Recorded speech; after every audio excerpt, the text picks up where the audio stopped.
Hey everyone, Chris Astley here. I'm a partner in KPMG's UK business. I look after our cloud business and I'm the CTO for our consulting division. I do a ton of work in financial services around cloud infrastructure, those sorts of topics. And yeah, that's me. And I'm John Overton. I am the CEO of Kove. We've been solving really complex problems for a couple of decades, actually. A little bit about my background. When I was in my 20s, I wrote software that was put into two-thirds of the workstation market in the world. And then around 2000 or so, I co-invented distributed hash tables for location service, which is the basis of cloud storage and sharding on databases. What we do now is software-defined memory. It actually really does work. We'll talk about it, and it's a real thing. Okay, Chris, I think you're up. Thank you. So first of all, I'd like to thank the DJ for making it really easy for you all to hear me, but I'll try my best. So, look, I thought I'd talk a little bit about what I'm seeing out in the market when I talk to my clients. I mean, first of all, I think the mass migration to cloud kind of concept has started to slow down, if not reverse even. And so therefore, there's a real focus I'm seeing on getting better value out of their data center footprints. And so they're investing more now than what they have done in the past. But efficiency is the key word, right? They want to get more bang for their buck. So you see some statistics on here around the sort of power shortages and, the demand on the power network and so on. And so there's a real problem here to be solved, I think, to make those facilities that are owned by our customers and their managed service providers to be much more efficient. And so that's certainly what I'm seeing across my financial services clients, or government clients as well, that have those sort of footprints. And of course, AI and ML is making that even more prevalent right now, because the demands on those data center facilities are going up as a result of these sort of workloads and the demands that they put on those facilities. And so what we're seeing actually is that those workloads are often memory bound, not compute bound, which is a bit of a change from what you would have seen in a similar sort of facility a few years ago or even a decade ago. And so therefore solving for stranded memory and the wasted money that comes with that, I think is a really important problem to look at. And there are some potential hardware solutions to that, but that is both very costly, adds more energy, there's more cooling, more cost. There's a lot of additional things that need to be considered there in terms of making that transition. That's what I mean by that is that some of those current fixes aren't working. I mean, just adding more GPUs and CPUs and big memory into each of those servers, you still get the inefficiency of the amount of memory being used per server. I talked about moving to the cloud a little bit before. I'm not seeing a huge shift anymore from some of the data center facilities into the cloud, as I said. You could build some specialized data centers, use some specialized cooling technology, for instance, can be quite complex and quite difficult. So if only there were a software solution to this, that may be a whole lot easier, right? And that may be a good segue. Oh, to John. Okay, we're going to try to make this a little bit more technically meaty than sometimes in other discussions. So let's go. These are real numbers. You can install some software. You could turn your utilization to 75% of your local memory systematically across the data center. You can easily get 6x improvement in utilization. The key part about this is it does scale linearly, and it's not hyperbole. You can buy a rack and get a certain performance, buy another rack and get double, triple, quadruple, and you can achieve numbers that'll really blow your hair back. These are numbers that are nanosecond based latency numbers across the data center, and I would say nanoseconds, not microseconds and milliseconds. One of the numbers and the implications of this: take the best possible NVMe drive that you can purchase in the world, stick it in a server, and compare that performance to us across the hallway over there, 150 meters away, and we are 125 times. That's multiples faster. That is reproducible, demonstratable, empirically measurable, etc. 200% ROI is easy peasy. We typically see a lot better than that. That's the one that is marketing approved. Redis, you can actually scale a Redis database 136 multiples, and you have the same performance or faster performance than local memory. And I did say faster performance. I want to really be clear. We're talking about software-defined memory, where you can take a memory pool of servers, you can then put them anywhere in your data center, you can then collect in real time and allocate memory across the data center, and you can deliver the memory like local performance. Now, this is something that everybody's worked on for ages and ages and ages, but we actually figured it out. So as an illustration of this, that's 60x. This is a customer that was using a very popular hypervisor virtual machine platform. They were running machine learning tasks on that were memory intensive on that because they didn't have enough H100s. So they then ran that on OpenShift with Kove software-defined memory, and it was 60 times faster. I didn't say 60%, 600%, it was 60 multiples faster. They didn't believe it.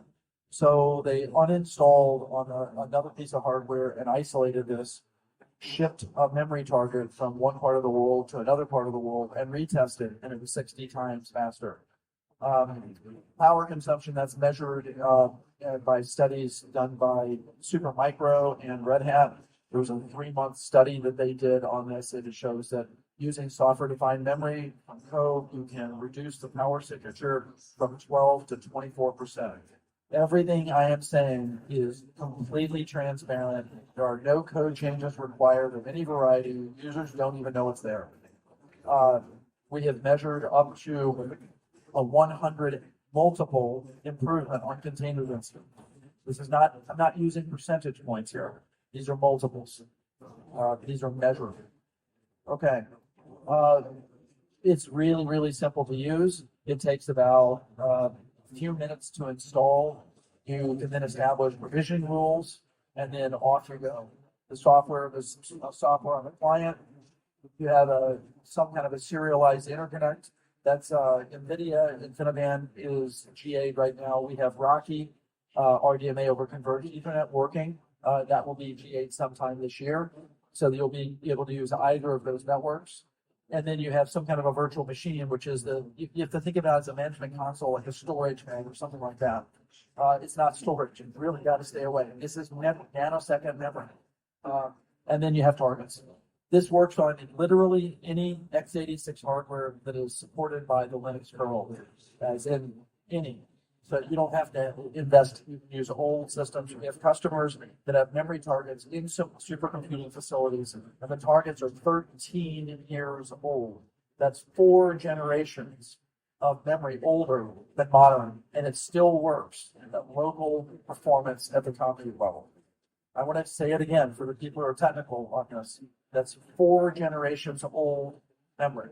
Everybody here who's technical or should be saying that's impossible. We should come from that. Come to our booth. We can tell you all about it. It's real. Okay, let's start looking at some examples on this. And I think this is a video just to show it work, I believe is what's next. And hopefully it plays. We're looking at a worker node in OpenShift with 128 gig of physical memory.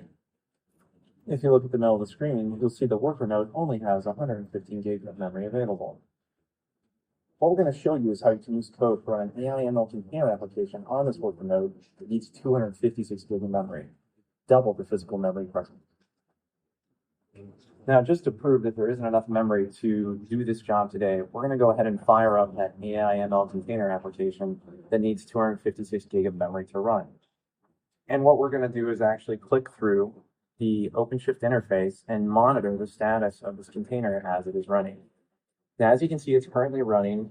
Also take a note of the container name, Kove AI ML Demo. We're going to use that later.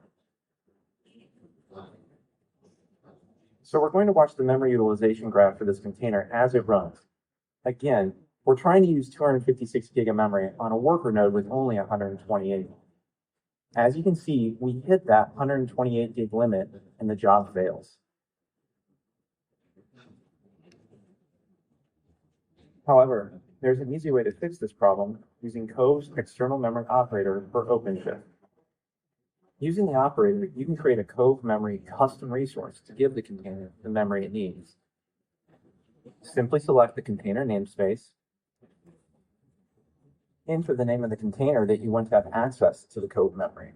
So we'll use the container name we noted earlier. You could also leave this blank to easily provide every container in the selected namespace with their own Kove memory allocation. Finally, enter the desired amount of Kove memory. Here we'll use 256 gig since that is what the job needs. But note that Kove automatically grows memory as needed, so you don't have to be perfect here. Now that the container has the memory it needs, let's go rerun that exact same AIML job that previously failed. Just as we did before, we're going to go ahead and click through the OpenShift interface so we can actually watch the container memory utilization as it is running. Right away, this app generates a 256 gig dataset before doing 10 rounds of training. Here, we're already at 80 gig of memory use. Now we've reached the worker node's 128 gig memory limit, which caused the previous job to fail. And just like that, we went past that limit using Kove memory, all completely transparent to the container. We're now at the 256 gig of memory use that we expected. Now that the dataset is generated, the application starts those 10 rounds of training that I mentioned earlier. As that training continues, you'll notice that we are continuing to use more memory than the worker node has. Here we're using around 150 gig. The training wraps up, and we just ran a 256 gig AIML job on a worker node with only 128 gig of memory. I want to highlight a couple of points. So that server, the memory that was used on that server was 24 meters away with 2 switch hops. So anything, we were doubling the server. This is auto growable, so you can define a policy where you get only the memory you need across thousands or tens of thousands of servers across the data center. This completely redefines the way you have to think about designing data centers. That isn't fake. That's a real job where we doubled the server with no human intervention, no code change, no anything change. It just works fully transparently. Okay, let's talk a little bit about some use cases to move along here, and then I've got one. Okay, so this is a really interesting one. So I'm an enterprise and I'm in a city, and I have limited ability to expand my services because I'm in a city and there is limited power, there is limited space, and I've either got to go outside of the city, which I don't want to do because that's expensive and time consuming, or you can install some software, convert some servers into targets, and all of a sudden apply the power savings. That's a 54% reduction. Okay, that's cutting your power in half by not buying anything, just installing software. In half. Okay, now here's another one. So everybody knows the way it works in cloud hyperscalers is it's a slot filler game, right? I buy a bunch of servers and all I got to do is solve the scheduling problem and every problem goes away. Anybody know what the stranding of memory is in the hyperscalers that they don't talk about? What the utilization rates are that they don't talk about? The data centers that are popping out, Microsoft's popping out a data center a day. You know what the effective utilization rates are on that? What if you can change that materially? As in doubling the CPU utilization because you no longer have to worry about memory. You can build a data center or a cloud where you have 64 gig memory servers. Think about 6 terabyte memory servers like that. It takes 200 milliseconds to establish the connection for memory across 20 targets in this whole auditorium, 500 meters away. It takes 200 milliseconds from soup to nuts to start it, to deliver it, to have it. And once it's connected, it is literally local memory performance. And we have volumes of data and customers to be able to show them. That's compute. What about AI? Well, in AI, everybody knows it's memory hungry, right? Well, so what if you can use more of the memory of every single server that you have? So right now, if you're doing a classical ML, you'll want to have target 25 or 30% local memory, because if you have to hit swap, a 4-hour job, once it hits swap, takes 19 days to process. Okay, how many 19-day delays do you have for a team of the most expensive labor in your organization? If you install Kove SDM, you can use 75 to 90% of local memory, and then instead of using swap, you can use external memory. Okay, I want to give it like a little bit of like the gravitas of this. I'm tripling the memory. It's not just that I'm tripling the memory, I am tripling the model accuracy, or quadruple or quintupling the model accuracy, and I'm not having to buy hundreds of millions of dollars of NVIDIA. I am more effective with the software, the hardware that I already have. And that utilization rate can change the time to solution. Imagine going from 2 years to 6 months systematically. Imagine that you never have to worry about crashing your system ever, because it just gets the memory it needs when it needs it. Okay. I think this is you.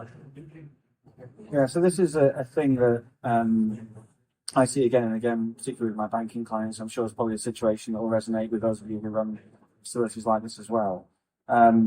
They're spending a ton of money on public cloud. They make huge commitments to it, but they are high OPEX around that sort of stuff. And we're advising them on how they can change their architectures and their data centers to get better use out of this stuff.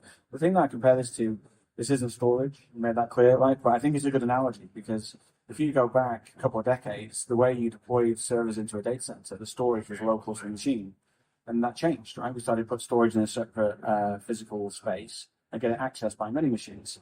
This is a very similar concept, but we're doing it with memory now, which has never been possible before. And so that the amount of flexibility we're seeing compared to how these organizations would be deploying their workloads to cloud is making a material difference to their business, particularly in these sort of regulated environments where they feel they have to do this stuff on-prem in their own facilities with their own management wrap and so on and so forth. That's very important to them. So I think this is, again, the kind of thing that, it's really resonating with those sorts of organizations, I find. Thanks, Chris.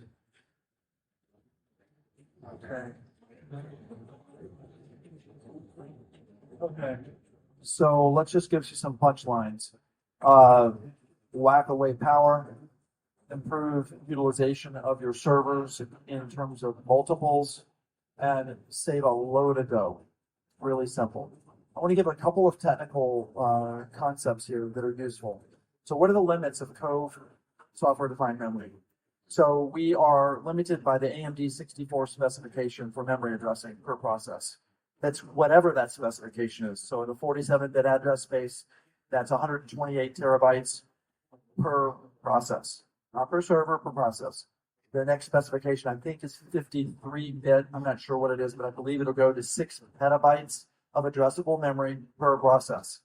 This is the future coming at us on what's happening on AI. You can buy specialized everything, or you can use the equipment you have in your data center more efficiently. You can save a ton of money. You can do things you never imagined possible, and it is fully transparent. Thank you all very much. We have a booth over there. Please stop by if you'd like to learn more about this. We have some technical folks or whatnot if you'd like to discuss that too.